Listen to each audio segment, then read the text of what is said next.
WHO memberikan indikasi kalau COVID selesai di dunia ini baru tercapai di tahun 2025. Walah, sebuah perjalanan yang panjang sekali ke depannya. Masih 4 tahun lagi, masih lama ya. Sama lamanya dengan menunggu Newman giliran pegang kendali bernegara. Baik, kita bahas lebih dalam tentang pandemi ini. Dalam kacamata perang, sesungguhnya saat ini adalah masuk kategori perang dunia ketiga.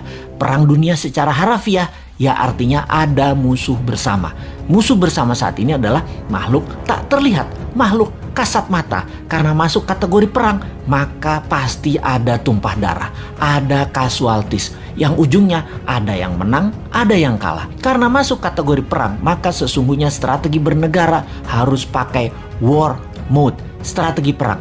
Dalam strategi perang, jurusnya cuma satu, survival, harus hidup. Terlepas nanti perangnya kalah atau menang. Untuk hidup, kita lakukan apapun sekali lagi untuk tetap hidup. Apalagi sebuah bangsa yang harus tetap hidup. Apalagi sebuah negara yang harus tetap hidup. Dan dalam mempertahankan kehidupan bangsa dan bernegara, yang unggul bukan hanya hidup, tetapi juga memenangkan peperangan. Untuk menang perang, kita harus bertempur hebat, punya mental baja, kompak, dan punya strategi jitu. Menurut pakarnya, siapa lagi yang saya ambil referensinya kalau bukan Ibu Siti Fadilah yang saya kenal baik.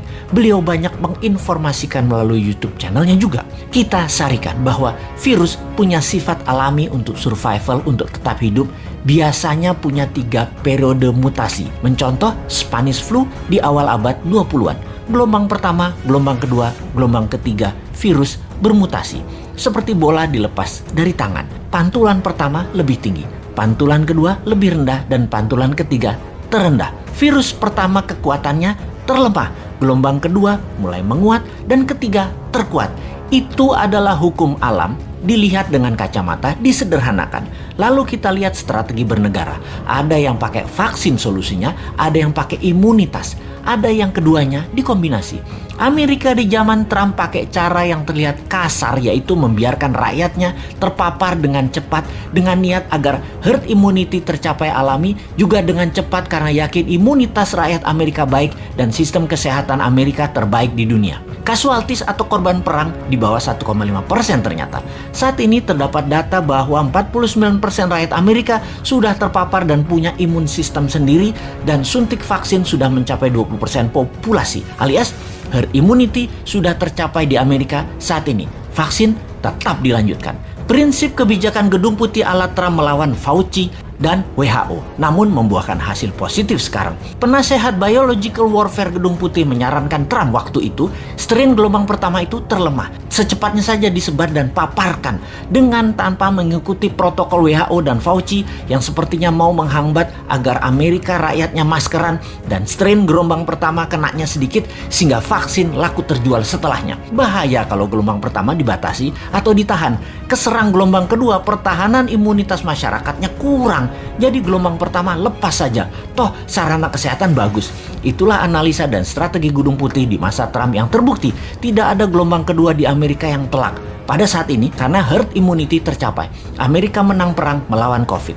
Tiongkok pakai cara kedua, terbanyak pakai vaksin lokal produk mereka sendiri, di mana herd imunitas alami tercapai 20%, yang saat ini 40%-nya ini pakai vaksin, di mana 3 bulan lagi herd immunity di Tiongkok tercapai dengan vaksin lebih dari 60% populasi dan 20% natural imunitas. Tiongkok menang juga perang melawan COVID. Gelombang kedua ketika terlambat vaksin dipakai, maka akan berat karena mutasi virus sudah lebih kuat. Dan yang tanpa vaksin terpapar gelombang kedua menjadi berat lagi pengaruhnya atas kesehatan adalah benar. Strategi yang harus cepat-cepat dilakukan adalah vaksin disuntikan ke masyarakat. Di Indonesia, ketika gelombang pertama ternyata hanya memapar 10%-an populasi, dan vaksin saat ini baru mencapai 20%-an populasi. Saat ini gelombang kedua terjadi di Indonesia. Sementara yang berimbas atau vaksin atau yang punya herd imunitas baru mencapai 30%-an populasi. Dan hanya mereka inilah yang mungkin kuat terhadap virus gelombang kedua saat ini.